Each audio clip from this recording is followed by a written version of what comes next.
For better or worse, rules were different then.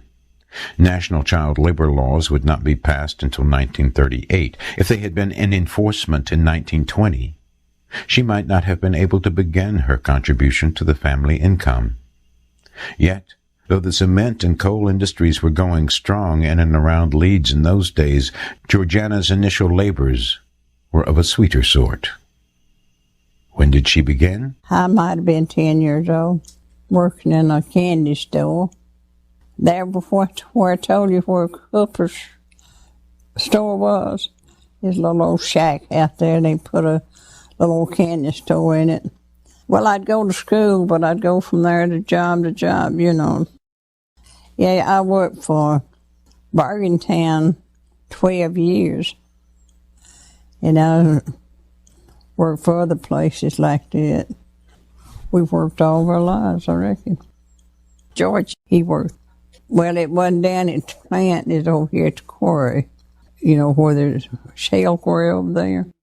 He worked there. That's really my occupation, I guess, is working the stores like that. I've been sales lady, I've been manager, and I've been flunky, and I've been everything. Most all of this labor, child, adolescent, adult, happened within the city of Leeds. Yet once, the call to the female workforce of the United States issued during World War II drew Mrs. Walker, among many other women, to work in Birmingham. I worked at the airport. I worked down there about 3 years. I'd done 2 or 3 different jobs. I was trying to think of the name and title I carried. Anyway, we worked on the inside of the plane and outside repaired them. That's what we was doing. We done what come up next, you know, when you're repairing them. That's what we did down there. Another high point relatively early on in her life was her marriage to Mr. George Walker, which lasted until his death in 1983. George and I got married in 25, and I was about 15, I guess. Best I can remember. I got married at a preacher's house. Minor. He was a preacher. I went to his house. Well, did you get a honeymoon? No. I went back to work. Work or no, this union in its turn began the begetting of the Walker family that continues with children, grandchildren, and great-grandchildren. I had 9 children, 4 boys and 5 girls. I just, like any other mother, I cared for them and done for them and just loved them and raised them. That's all I can tell you. When asked if she had borne her babies in the hospital, Mrs. Walker replied, No, I stayed at home. The doctor would come to the house. Doctor used to go to houses, things like that. We didn't have a telephone. He'd be here in Leeds until my husband would get out and go after him. It wouldn't take him long to get there. We had a Dr. Lawrence and we had a Dr. Mitchell.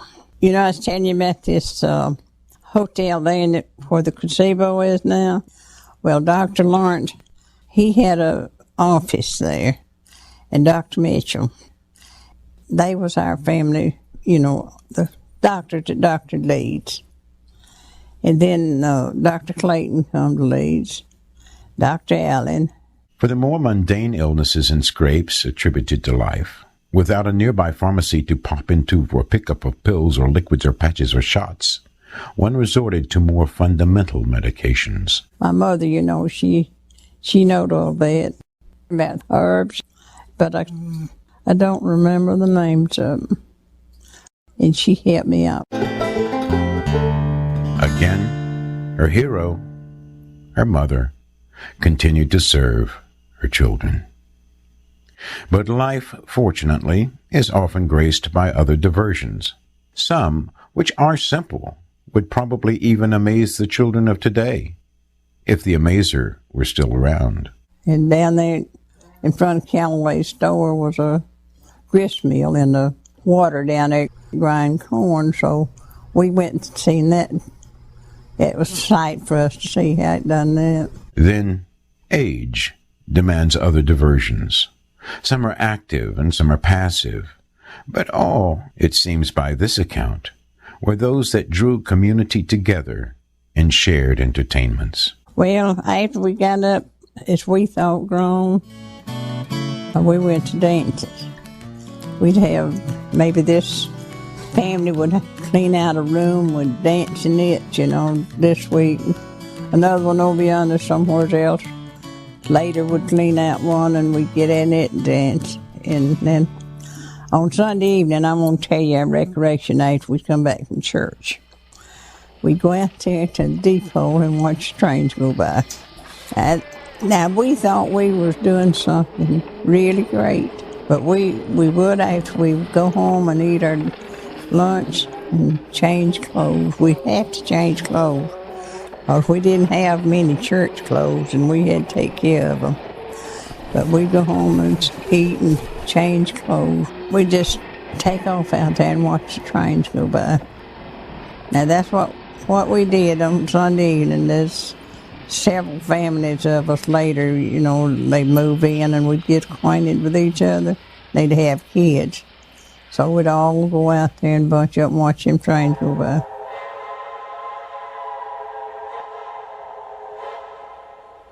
The common denominator in all of these accounts appears to be a patience and a forethought frequently lacking in our age. That life moved at a slower tempo, dictated by the conditions of the time, similar conditions that had existed for hundreds, if not thousands, of years. That tempo picks up at the call and the music of the square dance, but it settles again for the long walk home. It accelerates as the train passes or arrives at the depot, but it relaxes again as life hits its regular stride. You plant your garden and tend it without chemical pesticides or fertilizers. You water and weed it and watch it grow. You make its bounty last as long as the lack of refrigeration or freezing allows. Well, we had a garden, yeah, and instead of freezing it, we put it in jars and canned it. Since Alabama summers are Alabama summers and heat is heat, you do what you can to stay cool, even if it takes your own arm power to do it. We had fans. We done this one. When we lived there, it's the corner as you turn to go up to Butts Hill. We lived there for a long time, and it had a big old porch come down here and went down like that. And that was our cooling place. We'd get on that porch, and it would be cooler there than indoors else. And though indeed the iPhone is a remarkable invention, if you're given to that sort of thing, it can trace its electronic genealogy back to an amazing analog invention by Thomas Alva Edison, the cylinder-playing phonograph. We got the photograph the first time we had one. Of course, it wasn't no count. That's the first one we got, but it wasn't no count. It had these cup records. They looked like things, and just slide them on there, and put a needle on there. And that was the first one we ever had.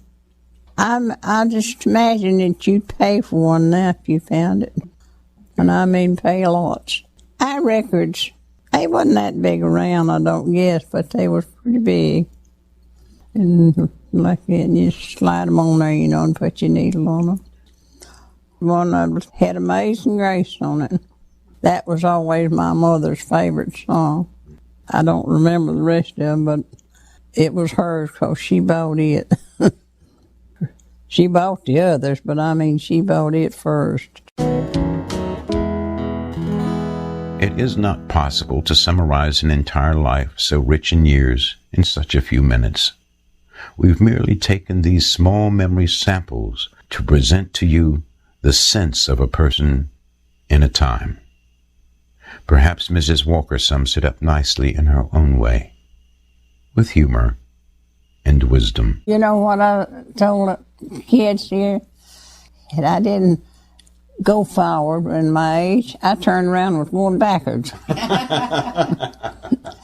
Instead of being 97, I'm 79. But we had a good life. It was hard. I mean, hard making it good. But we did. We were happy. I tried, but I couldn't come up with anything better. We had a good life. It was hard. I mean, hard making it good. But we did. We were happy. Mrs. Georgiana Walker, this recording, 2007. We want to thank Mrs. Georgiana Walker for sharing a bit of her life with us. Transcriptionist Tara Hughes, Ron Dimitrievich, our folk music arranger and performer, Lee Isaacs, cover photograph, Callaway's Country Corner Communication Headquarters, and Dr. Sarah Lou McLaughlin, chairman of the Bass House Museum.